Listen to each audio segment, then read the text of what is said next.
Okay. I'm Cindy Daley. I'm with the College of Ag. The Regenerative Ag Initiative in particular is really our biggest focus at the moment. And I'm working together with the Burroughs family, Tim LaSalle, and about 8 other faculty that are all part of this initiative that I'll talk more about later. But our website is pretty explanatory. It has a lot of the details in terms of what our mission and goals are. But to suffice it to say, we are in doing and continue to be involved in educational outreach on regenerative ag. We think that that's an important component. We think that's where ag programs across the country and around the world need to be, in this regenerative model. And obviously, we've got a long way to go. Today, what I've been asked to talk about is how we transform grasslands into a carbon sink. Effective grazing management, land management type strategies. So to me, grazing is a tool. I use grazing as a tool. It's a part of the land management strategy that we have for any landscape. Sometimes it fits, sometimes it doesn't fit. And a lot of it depends upon the landscape that we're working from. So is it a panacea? No. Can it really be beneficial? Absolutely. And I think that's the biggest bottleneck I have when I start talking livestock, is that most people believe that they're quite detrimental. And they have been. But it's not about the cow. It's about the people who manage the cows. So today what I'm going to do is focus in on different management strategies that have been very successful in using livestock as a land management tool. So it's a tool in my toolbox for regenerative ag. And this is our working definition. We did put together a white paper on the definition of and what farming practices will actually qualify as a regenerative farming practice. By and large, it's any practice or grazing strategy that builds soil organic matter and restores degraded soil, builds biodiversity. So our goal, obviously, is to prevent or to restore our soil as our number one resource, our precious resource, which we are squandering at the moment, and to draw down carbon. We think that regenerative ag, is actually a solution to climate change. Everyone in this room has heard that one before. Yes, I'm sure. So why now? Obviously, the greenhouse gas emissions, the CO2 that's in the atmosphere is really the incentive, and our soil loss, we account for about 1/3 of the global greenhouse gas emissions. I come from agriculture. It's my background. Born and raised in northern Illinois, and I've got farming on both sides of my pedigree. That's all they've ever done. I was the first one to go to college. I was the first one to get a degree. And, you know, there are 6 kids and only so much farm. So we have to go and do something else. So I have a passion for ag. I love ag. And I never quit going to school, and I'm continuing to learn. I'm still on that learning curve. There is so much to learn out there. It's kind of frightening what we actually know and what we don't know. It is a little scary. But in ag, if I were to show this slide, I might have to, escape out the back door. Why?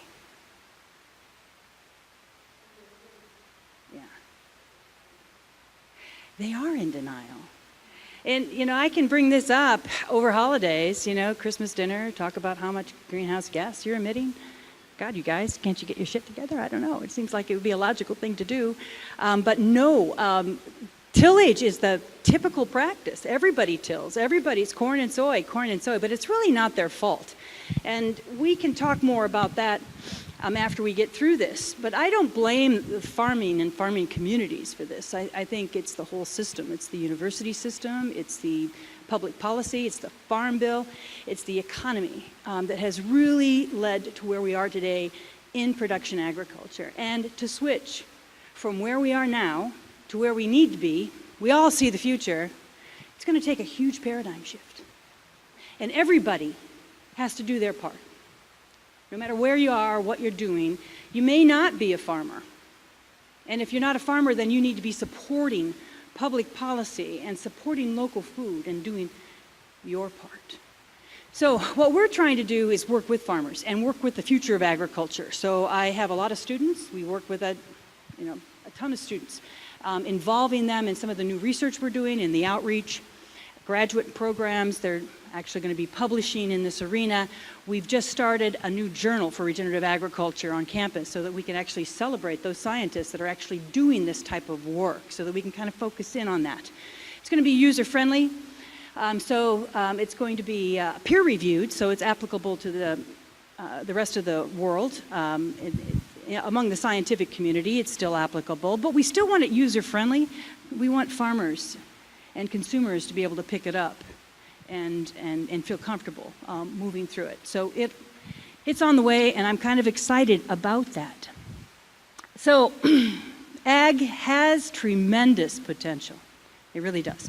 It doesn't mean other technology can't come along and sequester CO2, but we really need to be going there. We can't afford not to.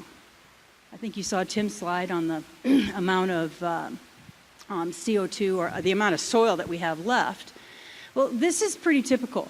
I just came back from the Midwest. This is not unusual to see a lot of erosion taking place.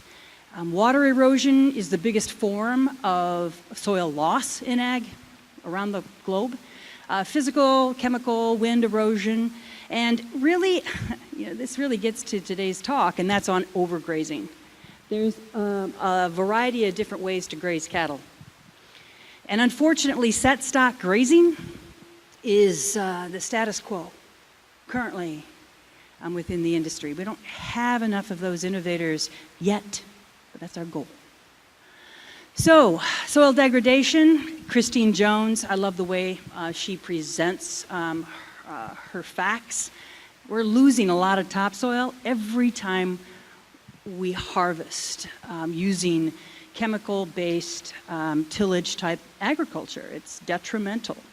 And as Tim pointed out, we've got 60 years of soil left, so the clock is ticking.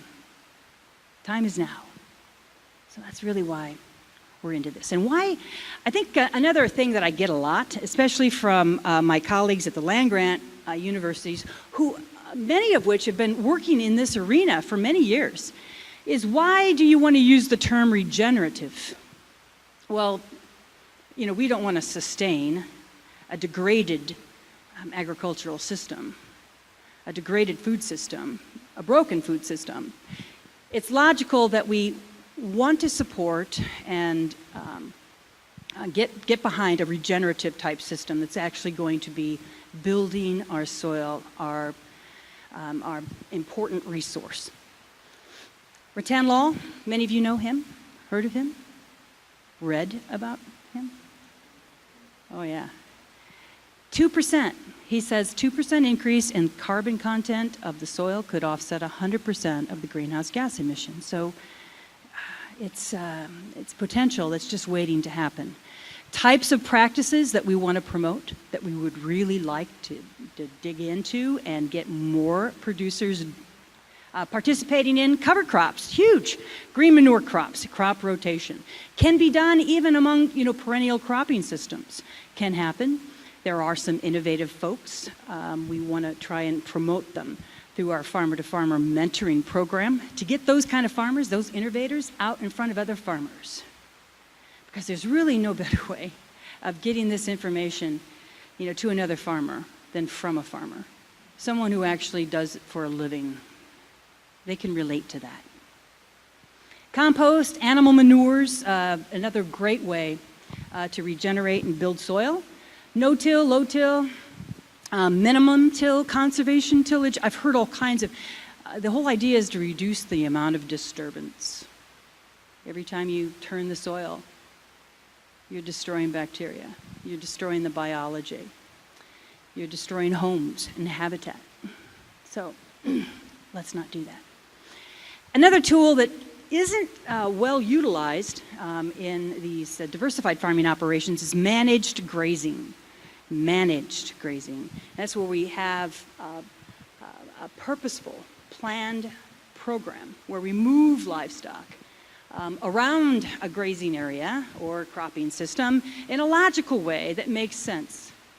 And the whole idea is to provide rest. So here we have paddocks. These animals are moving through the paddocks. This is where they're going. This is where they've been. So they won't come back here until the grasses have completely recovered. And when that happens, we come back in again.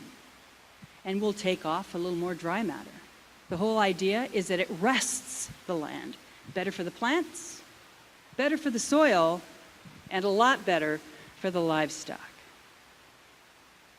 So the livestock gets fresh feed every time they get rotated. You do not have to encourage them. You open the gate and it's like you're going to get run over. They get it. They really get it. And we allow the plants to recover, so that's beneficial to that plant. We're making more dry matter per acre. And we're making much better soil. We're building soil every time the root grows back. It's like pulsing the soil with new roots every time we come in and graze. So that's the animal disturbance. Grazing, animal hooves, saliva, all of that is important to enhancing this landscape. So grazing management does, in fact, sequester carbon as well. I mean, it's the liquid carbon pathway. Anytime we've got this photosynthesis going on above ground, at this level, we've got a lot of great things happening below the soil. So what goes on above is what you have below. And it's what's below that's the foundation to our entire food system. So grazing, in my mind, is part of a system. Ag's a system. We've kind of lost that with monoculture and that type of thing, but we can get it back again. What we need is a systematic program where we stack practices. And stacking practices means that not just one practice. We need all of these together because collectively there's a synergism. It's not just additive, it's synergistic. So, minimum disturbance, multi-species cover crops, crop rotation, great for pest control, great for weed control. Compost applications. Every time we put compost on the ground, it's like a soil inoculation. We're putting really good bugs back into the soil. Adaptive multi-paddock grazing, that animal disturbance is a wonderful tool to rehabilitate, to rejuvenate, to restore soil. Gabe Brown, anybody in this room not know Gabe? No? Really? I didn't mean to call you out, but Gabe is like our poster child for regenerative ag. Gabe gets it. Gabe almost went broke in conventional ag. He's about 5,000 acres. He gets about 15 inches of rain, North Dakota. He was really struggling. He's a farmer through and through, but he was really, really struggling. And it wasn't until he started to embrace a new way of farming did the profits come back into his enterprise, his business. He's stacking practices, and so he says this is his recipe for soil restoration. He was losing soil pretty rapidly until he embraced this program. He believes in no-till polycultures. He said, you just can't have enough species because it's the diversity above the ground that lends itself to the diversity under the ground in the soil. It makes all that wonderful habitat for a whole host of other bugs, and you basically just out-compete the pathogens or the bad bugs with good bugs. Livestock, he's about 685,000 pounds of livestock per acre. You know how many cows that is? It's like 200-300 cows, big cows. I mean, we're talking cows per acre. So why isn't he completely denuded his grasslands? How can he be building soil? I'm asking. This is where Exactly. It's time, right? It's really about time. And we'll talk about that in a moment, but that's really what it is. You don't want to, you don't go in too soon and you don't stay too long. You go in just enough, you take half, you leave half, and you move on, and you allow the recovery to happen. But that's great for animal impact. When you've got 300 cows per acre, you've got animal impact. And that's pushing all of that dry matter to the soil surface where the bacteria can really get at it and get that degradation to take place. So that's important. All of those tools are important, and he calls his cows his soil health improvement tools. Good, I was hoping you got that. He layers these kinds of practices. He's essentially double cropping when you think about it. So he does have his regular cropping system. So he is taking wheat and he is taking corn. He's probably taking some soy and that type of thing. But he does it in a logical way that the soil gets rejuvenated through cover crops and livestock grazing. And then he'll come back in and he may take a crop of corn out. So crop rotation is essential. And he does a lot of seeding. A lot of seeding. So let me see if I can get this next slide to come up. Sometimes it doesn't like to do it. So if we're really patient, it will happen. Maybe. The anticipation's killing me. I'm going to try. Come on, darling.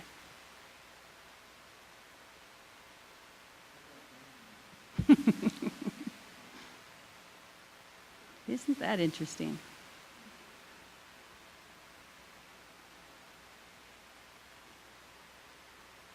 Okay. I don't know why this slide is so stubborn, but there it is. This shows Gabe Brown's learning curve. This is his paradigm shift on one chart. Here's where he started out back in '93. This is kind of where he was going broke. His soil organic matter was down around 1%. That's not good. That's really poor. So he started out with no-till because that's what he was most comfortable with. He could get his mind around the whole no-till. There were many other folks out there doing no-till. And then he added in cover crops and crop diversity. And he doubled his soil organic matter, which is great, enhancing his biology. And right about here, when he hits about 3% soil organic matter, he quit fertilizing altogether and didn't lose crop productivity, didn't lose dry matter production, didn't lose quality. Why? Yeah, it is. It's built in the system. So the bugs are going to work, 24/7. Yeah, no workman's comp. There's absolutely no holidays, no paid vacation. They just do their job. And they do it really well. So it is a case of you build it and they come. He has it. He's got it going on. Then he added multi-species cover crops. So here's, if you talk to Gabe, he wants 30. He wants 30, 40 different species. And I'm not sure I can get all of those to compete well together in one sward, but he seems to think that that's possible. I need to get there to see it myself. Then he integrated livestock, and look what happened. Yeah. He is a grain farmer. Yeah, and he's in the Dakota, where they get about 15 inches of rain. And he's a grain farmer, so it's corn and soy and wheat. Now he's into hay, and he's actually growing a variety of different crops. Tim, do you know what his newest ones are?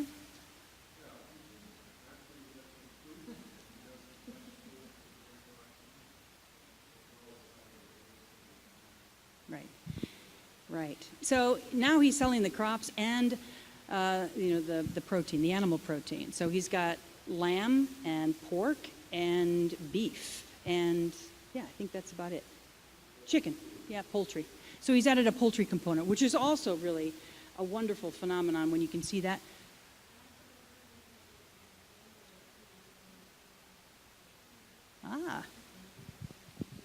Right. Good. I think that's lovely.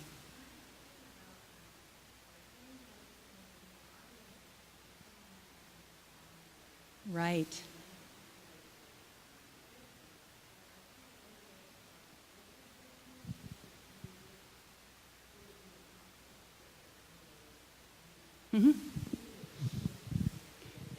That is correct. And with the new, FSMA, the new regulations that are out there, there's got to be a 90-day period of time from the time you graze to the time you harvest. And that would be true for anybody who's actually grazing livestock under their trees in the almonds and in the walnuts and olives.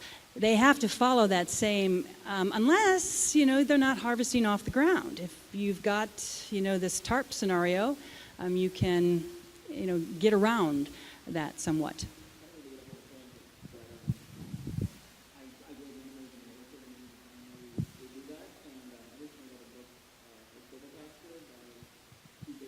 Yeah. Mm-hmm. It is. Mm-hmm.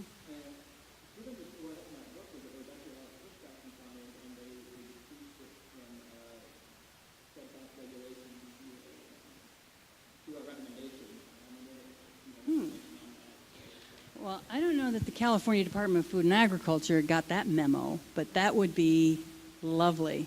I'll look into that. Your name is Matthew. Yeah, hi, Matt. Matthew's point is this, that I was just trying to get there. Yeah, otherwise I have a pretty long cord. We could probably get to you. But his question is, whether or not there was enough farmer pushback that they were able to get that repealed or in some way circumvented with respect to having livestock underneath trees. That's what silvopasture is. It's basically double cropping. You're producing animal protein and you're producing some kind of a tree crop, which is lovely, while you're building soil. So we've got a lot of farmers, not a lot. We have a few farmers that are actually doing that in California, and hopefully we'll be able to feature those on our website very, very soon. This whole idea of stacking practices, is global. There's a lot of folks working on this. We don't have a lot of data, but we have some. And that's always been, a bit of a drawback. If you don't have data to back it up, it's difficult to get adaptation and to get folks engaged in this area of work. But in Brazil, Calargueia is doing work with no-till and with cover crops. So his no-till was sequestering pretty good, amount of carbon per hectare. And he was actually getting about 65% more soil organic carbon than his conventional till. So he was moving ahead, not going backwards. And then he added cover crops. And he ended up with a synergistic effect where his soil organic carbon went off the charts. So he added, these two technologies, these two practices in his toolbox, and it was amazing. And he said, if you've got 2 inches of rainfall, you can grow cover crops. Richard Teague picked this up and basically wrote an article that talked about these different types of practices and stacking these practices together to actually create a carbon sink, which is what I'm talking about today. And that's the fact that we can create a net neutral, a net negative carbon sink, such that we have to do agriculture because it's really the way in which we're going to reduce the amount of CO2 that we have in the atmosphere. So it can be when you stack practices. So this first picture is just basically doing the status quo. And you can see agriculture is a net emitter. So at this stage of the game, we're not part of the solution, we're actually part of the problem. And until we actually start adding in some of these other production practices like livestock and no-till and that type of thing, we can actually start sequestering a lot more carbon into the soil by stacking these practices. And so this is a slide that I stole from Tim, and I love this slide. It really tells you everything that you need to know about these regenerative practices with respect to soil, why it works, why are we holding soil, where in conventional till, it's complete powder. Conventional till, you put a little rain or put a little water on that soil, and it falls apart. Whereas with the no-till, there's a glue there that comes from the biology that basically makes that soil aggregate. And it's that aggregated soil that is the optimal. That's the goal, right here. How long had you had that underwater, I think? 10 days. Okay. That's amazing.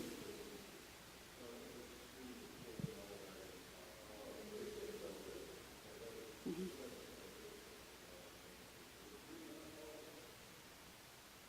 Good stuff. And really, fungus is our friend here. What we're doing by not disturbing the soil is allowing the fungi to do what they do, and that's to build these hyphae and basically this neural network that they create with each other and between plants and among. I don't know if you've ever read the book on the communication of trees. There's a book out there that really shows how these trees actually communicate. And so, yeah, excellent book. And we can create that in an agricultural system. It doesn't have to be just in old growth forests or in forests. We can actually create that same neural network by not disturbing the soil. So creating food, creating nutrient-dense food, and likely a much more nutrient-dense by not disturbing the soil than vice versa. So we don't know near enough about all the different type of biology that's in the soil. We know very little. We're trying to learn more.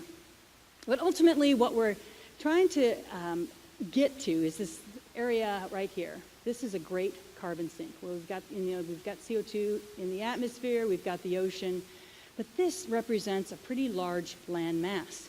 And most of that land mass is in rangeland. About 50% of the total land area on the planet is really classified as rangeland. So what does that mean? Well, that means you really can't grow a crop on it per se. You might be able to get a no-till drill and do, some multi-species planting, but it's not going to be like a row crop ground, not the type of farm ground that would be class 1 soil that you see up and down the valley. 31% of the U.S. in rangeland. It's also ecosystem habitat for a whole host of other things other than cattle and sheep and goats. We've got a lot of birds, insects, reptiles. It's our riparian areas. It really provides a lot of ecosystem services. So we really need these. We don't want those developed. We don't want those put into farming in that way. Keeping them as rangeland, working, grazing lands is important.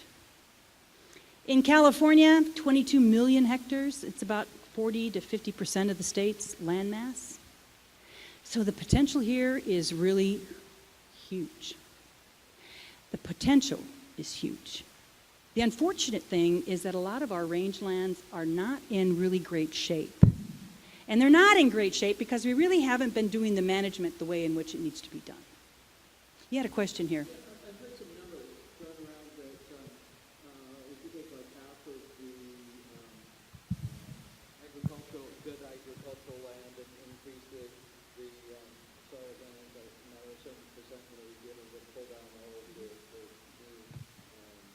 CO2 from the atmosphere. Do you have some numbers along that line? I do.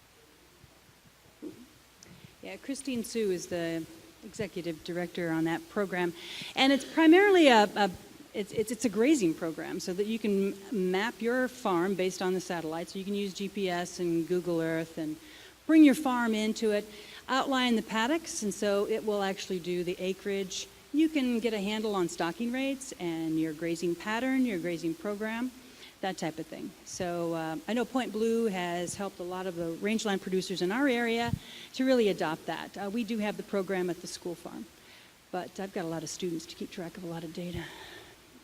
A lot of slave labor, I guess. Our biggest problem, I think, is that we've got these rangeland. It represents a huge carbon sink. It has potential that we really need to get after. And the condition of the range really depends on who you talk to. Bureau of Land Management, who manages a lot of acreage, about 87% they believe are stable. The Society for Range Management, their numbers don't look quite that rosy. 15% improving, and the rest of it needs some work. The Forest Service says, it's degrading. 43% no change, so we're not actually improving on more than half. So we've got some work to do. Wouldn't be uncommon, to walk through rangeland in California or New Mexico or anywhere in the West and see that kind of a topography. Here's another crime. This could have, or it could be cattle. The trailing effect that happens when cattle are allowed to water in creeks and in riparian areas are damaging. And we as producers need to get our mind around that. I've been a cattle producer all my life. Livestock don't belong on the riparian area because they do damage. And when they trail down here, it opens up the soil and you get one rain event and your soil goes downstream. And that lends itself to a lot of sedimentation that's taking place in our larger tributaries. It's a mess. So we need to stabilize this soil, and there are healthy creek ecosystems. The Department of Energy, Dr. Spangle got into this, looked at the current status of land management, and he tried to connect the dots, really, between the conditions of the rangeland that we have and the management. And it's pretty apparent, based on his regression line here, that over time, the way in which we're grazing those lands has been detrimental with respect to soil organic carbon. So we've got a lot of work to do there. Precipitation drought, obviously, is a big one. And you put the two together, and it's a real disaster. So he identified several practices on rangeland that is actually beneficial to creating this carbon sink. So, he not necessarily quantifying each and every one, but definitely changing stocking rates and moving to a more managed grazing program is a way to accumulate more carbon, to build soil. So there's lots of things that we could do that we're not doing that needs to happen. Modest changes in rangeland carbon storage can happen if we just change the way we manage. And frankly, it does represent a huge bank. It represents a huge potential for increasing the amount of carbon that we store in the soil. This is an example of a rangeland in New Mexico where they specifically looked at managed grazing versus non-managed grazing, and there's just a huge impact. So how you graze really matters. There's continuous set stock, which is our biggest problem today because you can undergraze and overgraze with set stock grazing. Rotational grazing is better. You can actually stop overgrazing by rotating. And the number that the Savory Institute they say basically 10 paddocks. If you have 10 paddocks, you're able to rotate. You're no longer overgrazing or undergrazing. Managed intensive grazing is a little more intense than that. That's more like what a Gabe Brown would do with his 300 cows per acre. That's a pretty big number. That's pretty intense. Holistic management, that's a whole different ballgame. It does include grazing and grazing management as a component of that, but it's a part of a bigger picture with respect to how you manage that landscape. And you use grazing as a tool, and so you plan exactly where you're going and when you're going there because you have a specific context for that particular landscape. And in order to go there, you need cattle. In some cases, not all cases. But those are some of the differences, and this is what can happen with set stock grazing. You've seen this before? You've seen some of this. Yeah. This is a problem. We've got too many animals on this, and we're going backwards. This is not a carbon sink. I'm not sure what it is. It looks like a feedlot. Multi-paddock grazing, where we have, this is a grazed area, this is fresh feed. This is going to be the optimal. We can increase our stocking rates. We can actually optimize the regrowth rates. We're going to improve forage quality quite a bit. So it does favor better pasture species. It's more lush. This is one of our cows at the university's dairy. And you don't have to ask her twice to go out and graze. She gets it. That's really lush feed. And in my world, it has, we call that rocket fuel. Rocket fuel. In other words, it makes a lot of milk. And you can tell the difference just by going to the bulk tank. The bulk tank at the dairy has more milk in it when you've got really lush feed. So it's also a way to reduce weed problems and increase the quality and quantity of the pasture. We are reducing soil erosion with this managed intensive grazing system, and we distribute the nutrients, which is really an important piece. Trying to move that around the entire landscape is really important. We don't want to concentrate the manure and urine in any one area. So having a managed grazing system will make that happen. And we really support, as much biology as possible. These dung beetles have been phenomenal. And in a system, in an organic system, you have a pretty healthy population of dung beetles. We transitioned about 10% of the university farm to organic. 60% of that was in pasture, irrigated pasture, when we transitioned back in 2006. We've been organic since then. We had no dung beetles when we started. And now we've got 5 different species of dung beetles that have been identified by our entomologists. So, it's real.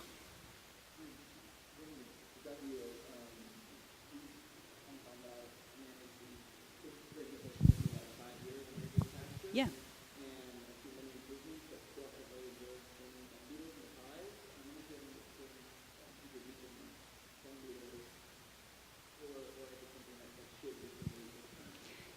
So much depends on what you're doing on. The question is, can we reintroduce dung beetles into an area where dung beetles no longer exist? There's probably a reason why they don't exist there. And that's something that you really need to drill down on. What's occurred there in the past, or what is it that you're doing in your management that has not allowed them to come in? Because they come. They really do. So that's my predecessor, Dr. Patton, was so into dung beetles and pasture management, but it was a conventional system where we were still using fertilizers, and he was using spray, and he was also using ivermectin, so an active dewormer in the animals, and that was not compatible, with soil biology. So by switching over to an organic system, we were able to rejuvenate that, and it did take us about 5 years, and I think it will be, what you've got in your soil will really dictate how quickly you recover. So there isn't any magic number. If you've got really dead soils that are polluted, high concentrations of Roundup or other types of compounds that don't belong there, it's going to take you longer. The biology will come, and the biology will help break a lot of those pollutants down, but it's going to take time, and you got to be patient while that happens. Question in the back. Right. Oh. Well, again, that depends. Can you tell I'm from academia? It depends. I know it is. But it's accurate. It really is, because you may recover a lot faster than I do. It really depends on what you're starting with. So if your soils have a history of conventional ag or set stock grazing, I've picked up some, and it's been set stock for like 100 years. And that soil is so dead, it is sad. It should be criminal, right? Compost tea would be great because it adds more biology, but the biology has to have something to feed on. So you're going to have to build your soil organic matter, because that's going to be the food for those bugs. And if you don't have that, that's problematic. And in dead soils like mine, that's a problem. So you have to start bringing in the cover crops, and you have to create that organic matter. Dead and dying roots, plant matter on top, making contact with the soil surface. That's a great way to make food for your bugs. So, build it, and they come. And compost teas, there's, I don't do compost tea myself. It's a great tool. I know Elaine Ingham, she's a phenomenal scientist. Love her work. And she's a big advocate for compost tea. But by the same token, I took a trip to the Rodale Institute, 2007. Paul Hepperly was the lead scientist there. And this is in no way dissing Elaine Hingham, because I have a lot of respect for her. But he said the best thing about compost tea is the compost. Okay, good. Yeah. But tea is a great way to distribute more bugs, and you can't, it's difficult. If you've got a large landscape, it's difficult to get enough compost on it to really make a difference. And so you'll have to go with other lower cost strategies and use your compost as your inoculum. Make your tea, inoculate your tea, get that sprayed out there. So you have to come at it a different way when you've got large acreages. Question?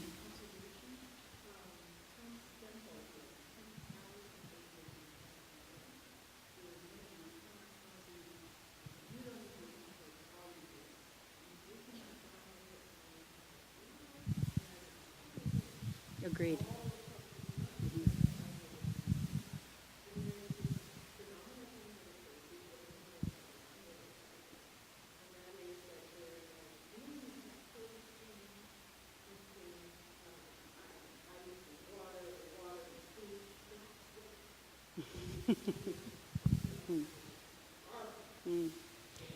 Yeah, you've provided enough organic matter to make the bugs and the biology happen.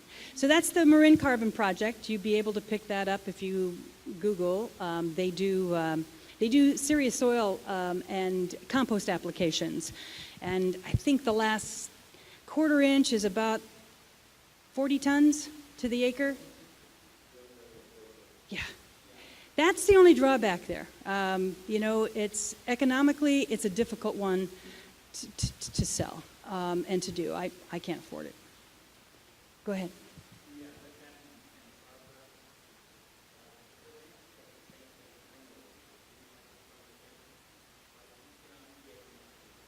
Mm-hmm.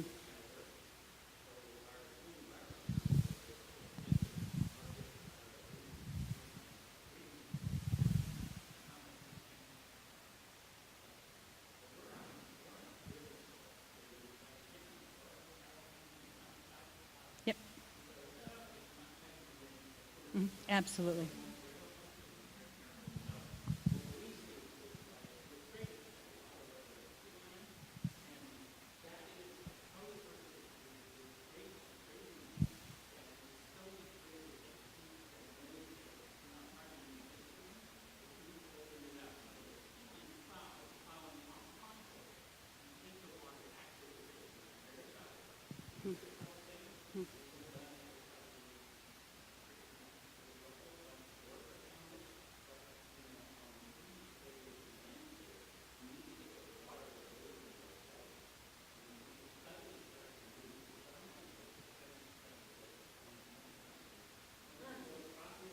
Mm.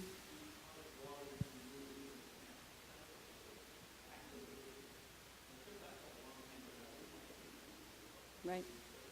Mm-hmm. Right.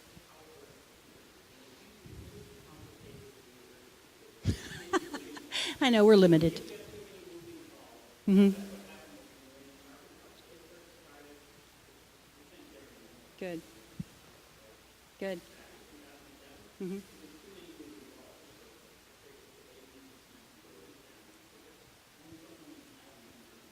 Good.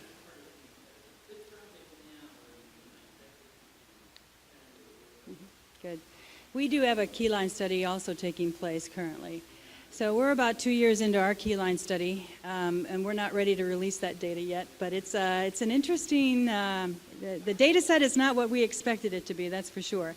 And the compost study, I think adding that organic matter is really huge, and getting more effective rainfall is kind of the essential thing, and that's where you're coming with the subsoil. You are trying to capture more of that rainfall so it doesn't run off.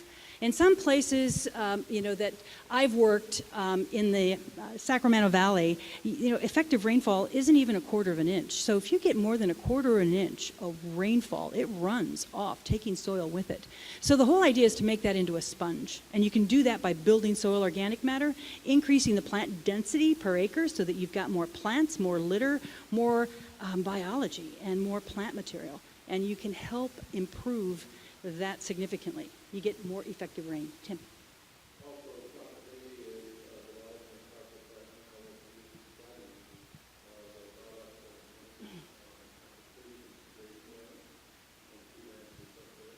Yeah.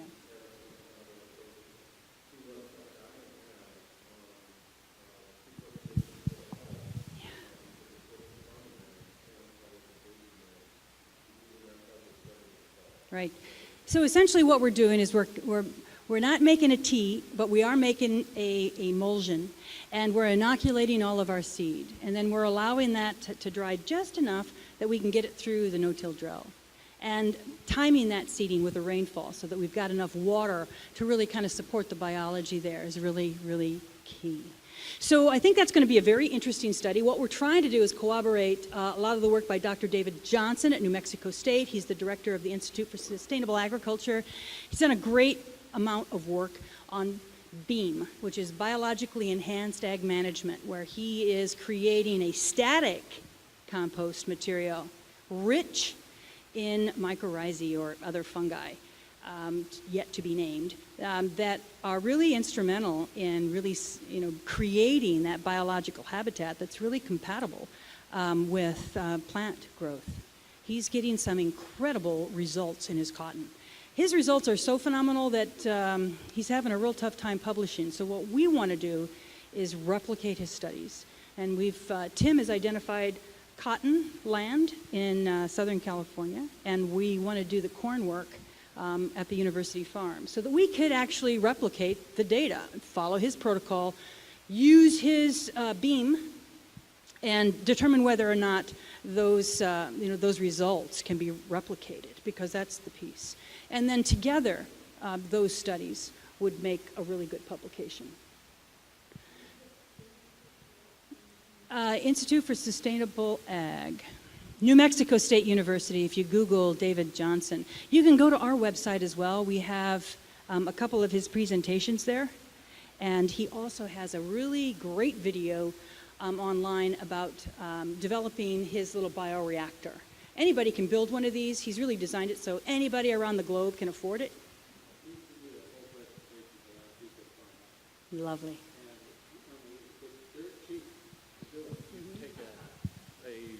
Leftover packing pallet. Right. Some cheap 6-inch grid and some cheap stuff around it, and then you pile everything in and keep it wet as you go in. Bioreactor, David Johnson.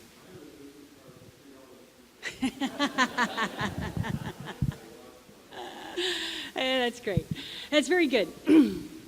It's very interesting data, to be sure, and I really appreciate the fact that the Marin Carbon Project is going the direction that they're going, because it's getting NRCS and it's getting the legislature and the policy people to start thinking about the rangeland as a carbon sink and how we can manage that land appropriately to serve that end. So I think that's wonderful. I just think it's wonderful. Other aspects of this managed grazing program I've been talking about is weed management. That's the biggest thing that people are concerned about. This is going to create too many weeds. Well, not necessarily. Not if you've got adequate animal pressure. If you've got adequate animal pressure, they'll go in and they'll take it all away. And yeah, there are some things that they just don't like to eat, but surprisingly, a lot of these species that we think are weeds are actually quite nutritional. You just have to teach them how to eat them, because they may not have ever encountered them before. It's like, you going into a sushi bar if you come from the Midwest.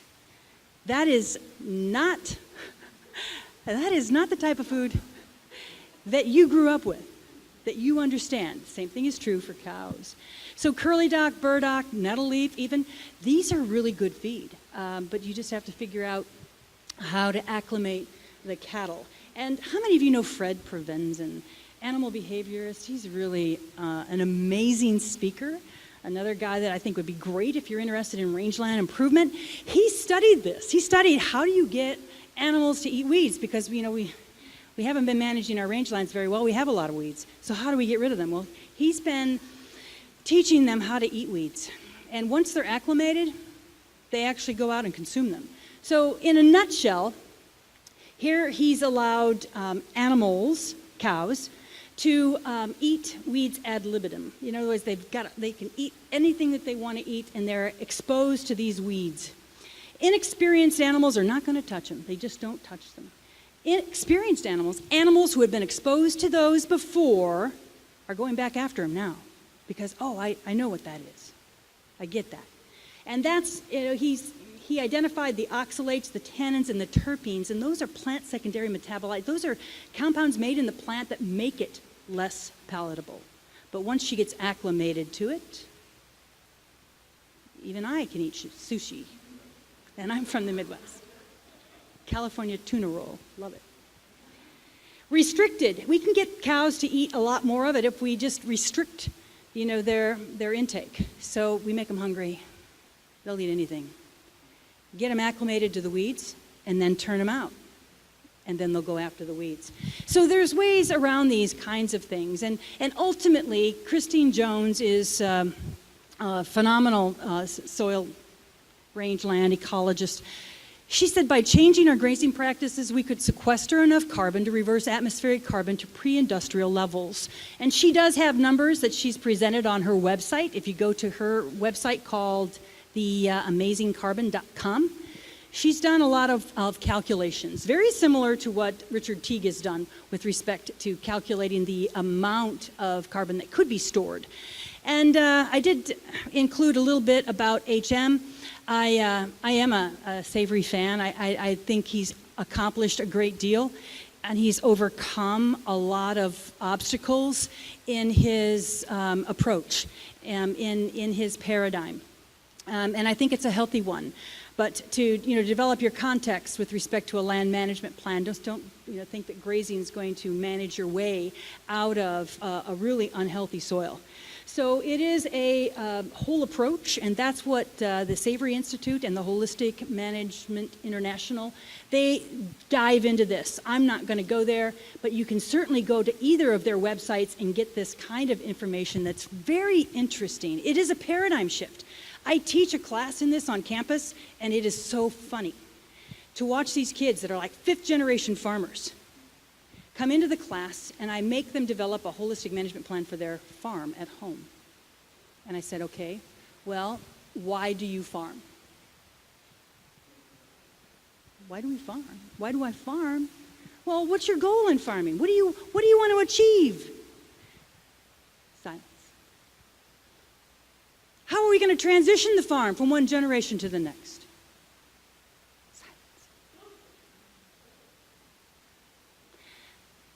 So these are the kinds of questions, and these are the kinds of exercises that are really, really good, especially if you have a really good facilitator, to get your whole family to one of these workshops. It's mind-blowing, and it's life-changing what can happen. I know there's been, I didn't want to dive too deep in the data, but the great news is that there is data. It wasn't too long ago, people would say, oh, that, multi-paddock grazing, rotational grazing doesn't make any sense. Because there was, a lot of land-grant data that would support that notion. But they weren't testing it correctly. You can't test a rotational grazing system on land that had been traditionally set stock grazed.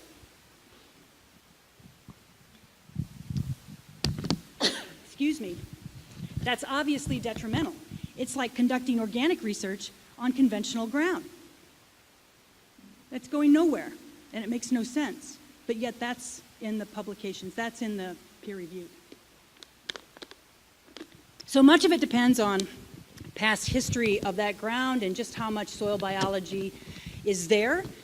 And that makes all the difference with respect to the outcome on some of these research trials. Richard Teague, in my mind, is the icon in this area. He's the one who's been able to do most of this work in terms of comparing these different grazing strategies with respect to the impact on soil and soil organic carbon. What he has looked at, your grazing strategy matters. He looked at heavy continuous, which arguably you probably have heavy continuous in many instances, or light continuous, where you're not quite hitting it quite as hard, but you don't manage the cattle on that landscape versus a multi-paddock. And we can see some differences here with respect to the ability to build some organic matter in these systems. Obviously against kind of the standard practice in the industry, which is this heavy continuous, we're just going to pound the soil kind of a thing. But the biggest thing that came out of this study, and I forgive the data, but it's the fact that this type of grazing, this grazing style, actually promotes fungal species. So that is an interesting outcome in and of itself. And he's one of the first to really recognize that. And if he is to have a conversation with David Johnson, who thinks that fungal species and the fungal to bacterial ratio of your compost is essential, all of these dots begin to connect. Richard's rangeland work with this type of grazing strategy, he's seen better organic matter, he's seen better plant productivity when fungal species are higher. David Johnson, he's seen fungal species are higher, we're getting better results. So that may be the missing piece in conventional composting production, is that we have too much disturbance.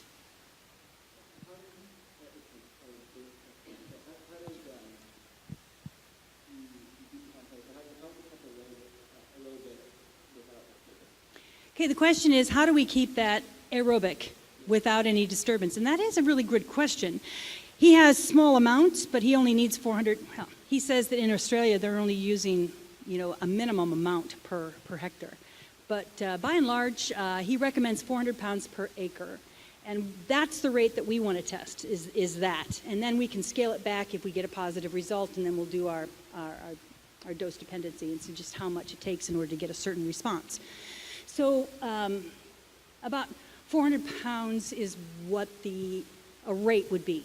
He builds a wire mesh with weed cloth on the inside. It's pretty basic. It has what do you call what are those?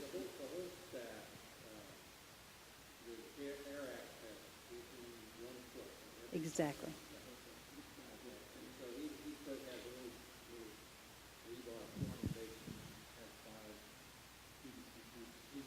With holes in them. Mm-hmm.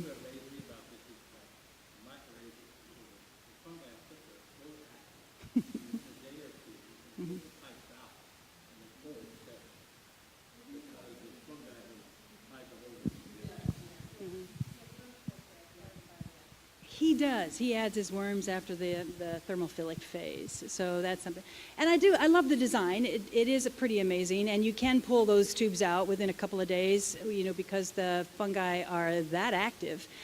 And it doesn't really matter what raw materials you begin with. Everybody thought, well, we have to have a certain raw stock material. Well, that's not the case.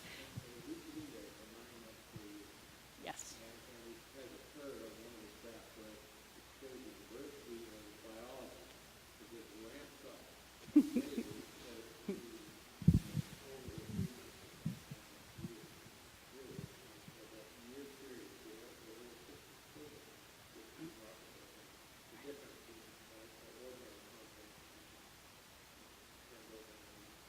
Mm-hmm.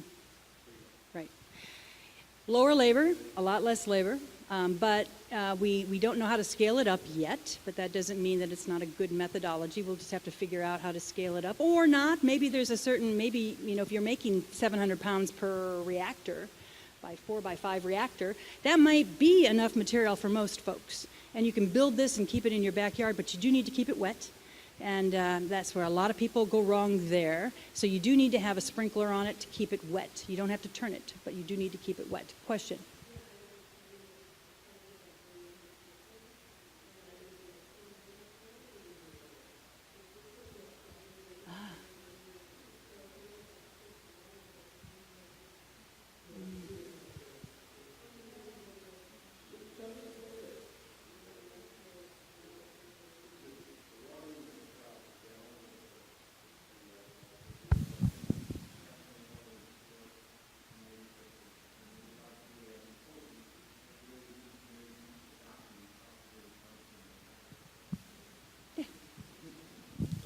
He's now a partner in crime. Yeah, that's right. Because we have, pardon me? He's going to stay in New Mexico, but we've got him on the road, and he comes up to consult. We just had him for a week, just this last week. Yeah, and we already have several studies that are ongoing, and we hope that, eventually he'll be our director of research for the Regenerative Ag Initiative. I mean, that's my goal. Don't tell him I said that. Great conversation. We can come back to David's work in a minute. Let me wrap this up, and then we can come right back to it. You guys want to talk about that? Let's do. That sounds great. I think what Richard Teague's point here is that this style of grazing, adaptive, multi-paddock grazing, is very good for dry matter. And from a rancher perspective, that's everything. That's where I'm making pounds. But we're also making pounds in quality. And this type of grazing is also improving quality. So you're making more money two ways. You're making more dry matter, and you're making higher quality dry matter. Big. That can be really, really big.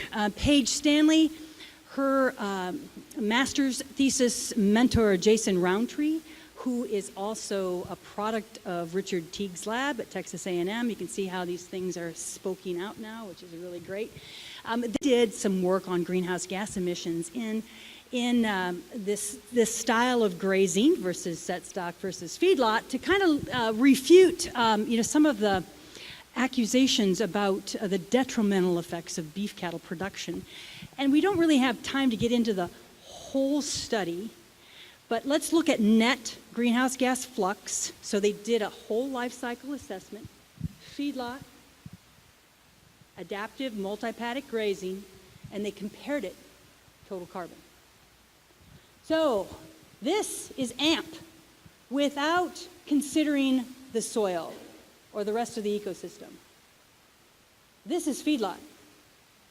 So, this is why there's some greenhouse gas emissions folks out there, because they use this type of data to suggest that the feedlot tends to be more efficient because the cattle get finished faster, therefore they're out of the food chain more quickly, and therefore not emitting as much gas, which is, and that is true. But what they're not considering is the soil. And what happens in a grass-based system, in a grazing system, the cattle are, in fact, on feed longer because we put them in a feedlot for a reason. It makes them fat and faster. We can get them through the system more quickly, and there's no doubt about that. With a grass-fed kind of a scenario, it does take longer. But when we consider the amount of net carbon flux, the amount of carbon moving through that, in a pasture-based system versus the feedlot, well, there's no comparison. So it is a net sink. It is a net sink when you consider the animal in its ecosystem. Biodiversity is also served with this type of thing, so I'm going to go ahead and try to wrap this up so that we can get back to something that you do want to talk about.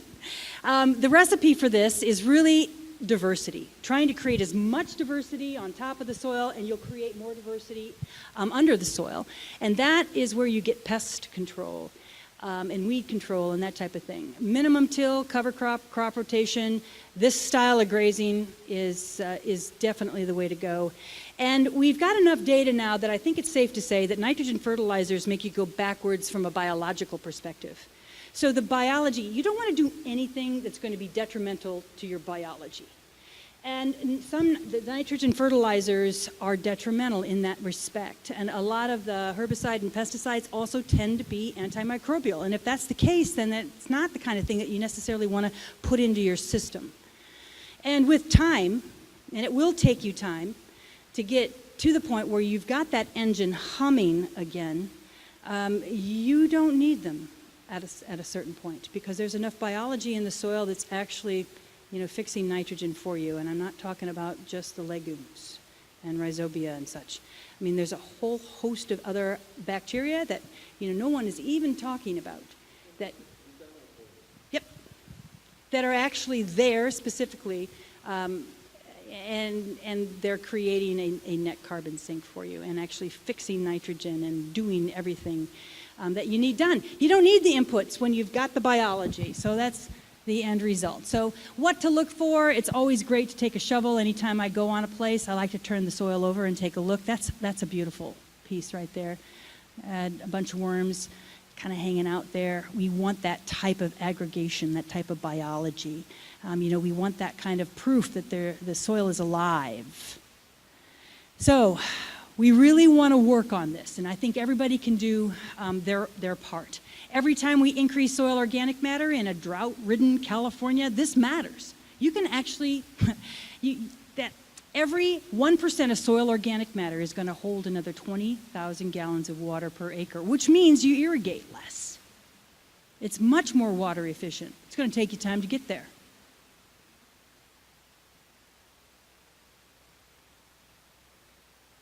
And we're really looking for that ripple effect. So we're hoping that the rest of you go home and you talk to all your neighbors, or if you're a farmer, you're going to start considering this and try to learn more and actually try a few things. And suddenly, we've got some real change, because it's a paradigm shift and it's going to take us time. I think our biggest problem right now is right here. It's our inability to really embrace the changes that need to happen. As a matter of fact, we can't even get people to recognize the problem. And if they choose not to see the problem, then all of this is moot. So we've got a lot of educating to do. And even if you don't believe in climate change, and I know, but that's the world I live in. If you have people that don't believe in that, this whole thing still makes perfect sense.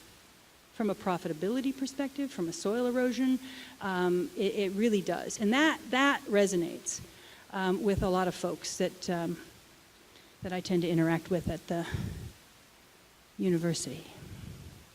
This better not be posted anywhere that my people would know. All right, I'll take some questions now. That's really all I really wanted to cover. I'm not going to do specific numbers. We've got some numbers. Christine Jones has got numbers. Richard Teague has got numbers, and they all conflict. And so, getting there, going there is really a risky business. And we can talk about that afterwards, just how much we can actually sequester. But suffice it to say, it does work.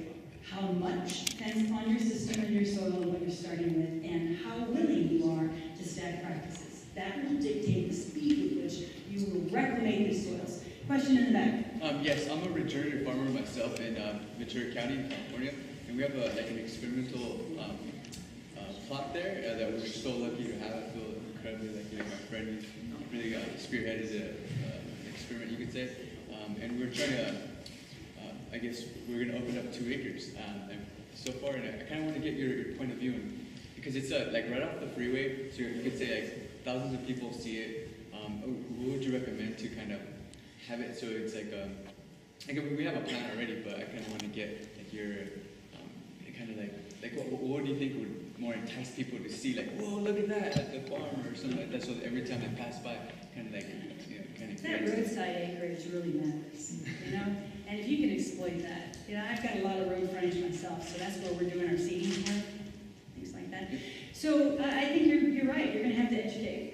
And the fact that you're going to have green a lot longer than the rest, I don't know, are you irrigated or non-irrigated? What does that mean? Are you going to irrigate water? Oh, yes, of course, yes. Okay, so you're irrigating and that type of thing, yeah. Well, we can talk more about, are you asking what kind of practices to use? I'm just saying, like, what would be like really great for people to see and go like, whoa, look at that, I want to go visit that, and then so they can come over. Right. Diversity. Well, did you see Elizabeth Kaiser's? Yes, I did, yeah. Boy, they saw that going by. That's going to cause accidents on the freeway. That's a beautiful thing. Well, there's traffic sometimes too, so that'll go. Wow. Cool. Other questions here? We can talk more later. I don't need to. Go ahead, Ron. I'm Ron with Rincon Manitoba, and about half our business is in fly control, and so we get a lot of questions about the dung beetles. And so moving them around is a problem as far as USDA. So we're looking at doing a dung beetle sharing page, kind of like Sea Savers Exchange. A dating service for dung beetles. So people can list that they have dung beetles or that they want dung beetles, and so that they can move them around and inoculate them. So along the lines of the classical biological control, where you reintroduce the species, that should be there, and this kind of see if the system can support it. So we're encouraging people to try moving the dung beetles around, especially in the neighborhood, you know, from Right. older, established, organic pasture land and so on. Good. So we're working on that I one. love that idea. If you can give me some contact information, I mean, we'll actually put that on our website because that would be a hoot. A lot of people don't know that. But listen, I will tell you, my experience with that is not good though, because Yeah. you know, you do have to have, you know, the right system to inoculate them. And frankly, I'd love to try it. Yeah. If you're interested, because I know what, we've got 5 species that Dr. Boyd has already established. I'd love to have more. Yeah. You know, we don't really team like they do, but our pads are gone in 2 days of crop. So I'm comfortable that our biology, but it took us 12 years to get there. 12 years to get there. So, but I love the idea. Right. And then the second one, with the toxic weeds, I've heard that some farmers will cut the weeds, lay them down, and after they've been in the sun for like 6 hours or something like that, the toxic components are degraded, and then the cattle will eat them without, you know, a negative effect. Have you heard of something like that? We've done that. We've actually done that, especially with our curly duck. And there's enough alkaloid there that to eat it, and I've had my students eat it. They think it's quite hilarious. I have them out there eating pasture. But you can definitely tell it's very tart, and you know it's not palatable. But then you break it, you lay it over, and you allow it to wilt. That alkaloid is deactivated. You know, similar to carotenoids. We can't assay carotenoids in samples that we pull up and we go to the lab, we take it to the lab, and we go and assay. Can't do it that way. The carotenes, the carotenoids are broken down so quickly that, you know, we have to put it on dry ice in order to quantify the amount of carotenoids that are in fresh grass. So the same thing is happening with the alkaloids. So you break open things like curly duck and it completely breaks down. And it's very sweet. Now I wish I would have brought I've seen more along like some tools. Should have like, brought some show and tell. like gypsum weed or, you know, the tetrahydroammonium, some of the things that have the Right. really nasty alkaloids, supposedly that, you know, can be done with those. I wouldn't advise doing that with oleander. No. That's not a common catcher we hopefully. Yeah. But yeah, there are some toxic ones. You do have to be careful with what you know you're doing. There's no doubt. Good point. Very good point. And back here? We have a very well-respected farm advisor in our area, and when you were talking about farmer-to-farmer meetings, we Yeah. have those. And he just keeps repeating that CO2 evaporates. Like when you cut your cover crop and things like that, he doesn't like to believe in the liquid carbon pathway. It's like such a paradigm shift for him, and he's the expert that everybody goes to. So what would you say to him if you were trying to get him to, you know, think more deeply about it? Well, I think you're doing great because sometimes you have to be the educator. So continue to send it things. Send them stuff that you get because there's enough science out there. Site's website. Yeah. Christine Jones, if you want to give me your email, I'll send you some resources that are pretty irrefutable. You know, so there's enough science there. He's just not reading the same science that the rest of us are. So let's just educate him. Can I go here and I'll come back here? So you showed some research about the net GHG emissions associated with the different practices. How does methane factor into that? Because a lot of I'm managing a Healthy Soils grant program, and a lot of the criticism we get is we're supporting the cattle industry, which produces a whole amount of methane, and I don't know the numbers and how you can counterfactualize that. You know, Jason is the guy who's done that, and he's confessed that methane is a hard one for them to measure and monitor. But you know what they have done with their carbon flux, you know, is they tried to estimate that. You know, so I don't know that they're measuring it directly. Okay. But you know, Jason Roundtree. Okay. Go ahead, Jen. No, you are headed in the right direction to give her the information. But one of the things on methane that's challenging and why I think people would accuse the oil industry of trying to pick on cows to divert your attention, because in fact the planet had all those ruminants before, and actually nature had no waste. So the methanotropes that you've talked about did digest that, it looks like. Looks like the ruminants and the grasses we know, as Cindy's talked about, they evolved together, they were important together, and Earth had no methane issue. But in essence, when we did fracking and oil well drilling, and it looks like the data is showing us that that is being underestimated on how much is being released by more than double. And so they're hiding what's being emitted. So it's sort of a distraction, and it's somewhere I think we need to push back pretty hard on that while we do the research. But it's the oil and coal that seems to be the real spike. And climate scientists are saying the same thing, so it's infiltrated. Oh, of course. Yeah. And it's a tar baby that's not correct. I don't think. I mean, I cannot understand how that's possible. That it's the problem. Now, the CAFOs are a problem. CAFOs are a problem. Grass-based. Clearly, they are, yeah. So, yeah, management matters. Clearly, it matters. And so, grass-based system is more of, mimicking nature, which has really been the theme here that I've been hearing. We need to mimic nature. And the cow was not designed to cement or grain. She was designed for grass and for grazing. Her teeth, her digestive system. Everything about a cow is all about grass and grazing. So that's her ecosystem. Question here. Yeah, just one more observation. Have any of you read or seen any of the workshops of Walter Jenny? Yes. Okay. Because to me, looking at how nature mitigates climate, and there are 3 different dynamics, and we're only off by a little of each. So we really have to begin to infuse that conversation in the carbon sequestration conversation. So the hydrologic cycle. Great. Just to answer your question, this gentleman over here about show placing your cows when you're having a different system. We had a rancher that did holistic management for 15 years, and his herd started to grow as everybody's diminished because he took his neighbor's cows. So if you looked at his field, his thing, his cows, they paid him when they didn't have enough grazing. The cows moved to his place, and every year he told me he could take more cows from his neighbors. Right. Yeah, success really is an important piece of that. If they're succeeding economically, other farmers pay attention to that. That coffee shop conversation is real. You don't want to be the ostracized farmer at the coffee shop because, all your buddies are now talking smack. So being a part of that kind of thing, getting some of those iconic farmers, those long-term, multi-generational farms transitioned into this model would be huge for us. Just think about that. I mean, even Gabe has said that some of his neighbors haven't. Can you imagine being on a fence line with Gabe and not having that conversation in your head? I don't know how that happens, but to me, it's a very interesting experiment in the human experience because there's something there that just isn't clicking. Question? It eventually does click. Eventually? I've seen it happening down the line. Great.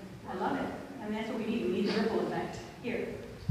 Yeah, I have a question about, say you do one of these practices, this regenerative agricultural, you build up the soil with organic matter and over some years, and then what if you just stop? And then you have like either your garden beds or your rangeland, and there's no more animals, no more farming, it just goes foul. What do you suppose happens to that organic matter? Does it stay in? Does it,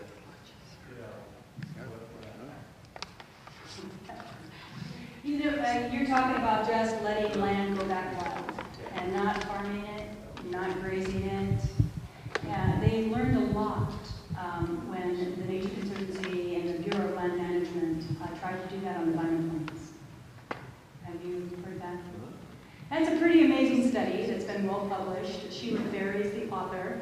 And that ecosystem basically died. So what they thought they were going to do a big favor to that particular ecosystem and pull all cattle and grazing, and it was detrimental. They lost their meadowfoam and their endangered plant species. They lost the invertebrates. The fairy shrimp went away.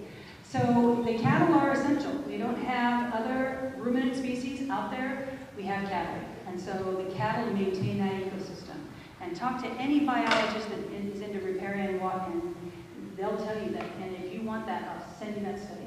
So cattle can be very, very beneficial. I know that they can be detrimental, so I completely get that, and they have been.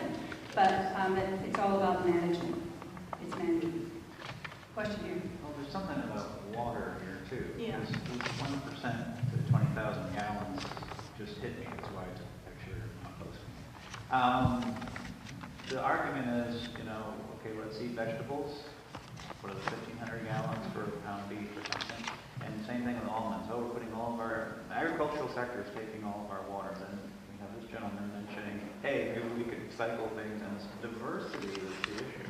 The trees holding the land and the water as well has a lot to do with this. And there's something, and then that earlier talk about taking the bad the blooms, the algae, and it's the management key that seems to be what needs to be bumper sticker here somehow. Sure, I get that all the time about, we need to eat lower on the food chain, cattle just don't fit, and frankly, in the CAPO system, I get that. I would agree that there are some issues, serious issues with that.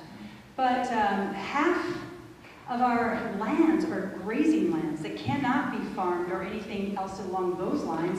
And so it's a way to produce, protein and in a way that can actually be benefiting that ecosystem. And there's lots of data from the Nature Conservancy that shows that cattle can cohabitate with wild species as well, that they can coexist. So if your interest is, primarily wild herds of elk and deer and that type of thing, it can be done. It's all in the management. I know in my part of the world, they've reintroduced the wolf, and that's raised, lots of sensational headlines and a lot of stuff about the wolf and the impact that the wolf has. Part of our exercise is to have students look at both sides of that issue, so they do. If I may just follow up though, it seems the question is the imperative. If you're doing cows in the rainforest or that, right, and it's the lungs of the earth, I think there's an appropriate place and time for.